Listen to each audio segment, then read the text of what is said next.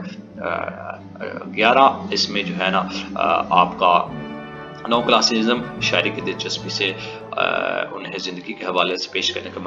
مجبور کیا، جو کہ کلاسیکی استاد تھے لیکن انہوں نے اپنے اصول اور انسانیت کو نہیں چھوڑا۔ نمبر 12 کلاسیکی شاعر کے طور پر پوپ کا خیال تھا کہ شاعری ایک فن ہے جسے بہتر بنایا جا سکتا ہے اور اس میں محنت سے بہتر آئی۔ نمبر 13 اس میں پوپ شاعری کے کام کے بارے میں اپنے خیالات میں کلاسیکی شاعر تھے، جس میں اس کا خیال تھا کہ شاعر کا بنیادی کام ادبی ہے، تاہم اس نے اپنے اخلاقیات کا کوئی نظام قائم نہیں کیا۔ نمبر 15 اس میں جو آپ کا پوپ نے طنز کو ہتھیار کے طور پر منتخب کیا اور اشرافیہ کی دھلی پن کو سامنے لایا، جو کہ 18ویں صدی کا بہترین ایک طریقہ سمجھا جاتا تھا۔ انہوں نے اپنے طور پر نمبر 20 زمانے کے معاشرے کا طنز نہیں کیا بلکہ معاشرے کے اپنے ادبی ورژن میں ان تمام احساسات کا اظہار کیا۔ پوپ کا طنز عموماً بغیر ڈنگ کے ہوتا ہے، وہ ہنستا ہے لیکن اس کی ہنسی طنز کی نہیں ہوتی بلکہ لطف اور مزہ بھی اس میں، فن بھی ہوتا ہے، سوسائٹی کا ورژن اس میں سینس آف پیش کیا گیا تھا۔ یہ سمری پوائنٹ تھے ڈیئر اسٹوڈنٹ، اور یونٹ 8 تھا کورس کوڈ 9058 کا، اور اس میں جو ہے سیلف اسیسمنٹ کویشچنز ہیں، ان کا آپ تیاری کیجیے اور اپنے ایگزام کو اس کے اکارڈنگلی تیار کیجیے اور اس کے ساتھ ساتھ اپنے ایگزام کی تیاری کیجیے۔ یہ تھا یونٹ نمبر 8 جس میں پوپ کی زندگی اور اس کی لائف سٹائل اور اس کی شاعری کے متعلق تمام چیزوں کو اسٹوڈنٹس ڈسکس کیا گیا۔ تو اس سے پہلے کہ ہم لیکچرز کا باقاعدہ اختتام کریں، تمام اسٹوڈنٹ سے گزارش ہے جنہوں نے ابھی جوائن کیا کہ اس چینل کو سبسکرائب کرنے کے ساتھ ساتھ بیل آئیکن کو لازمی کلک کریں تاکہ آنے والے دنوں میں جو بھی لیکچر یہاں پہ اپلوڈ ہوں گے وہ ان کا انٹیمیشن آپ کو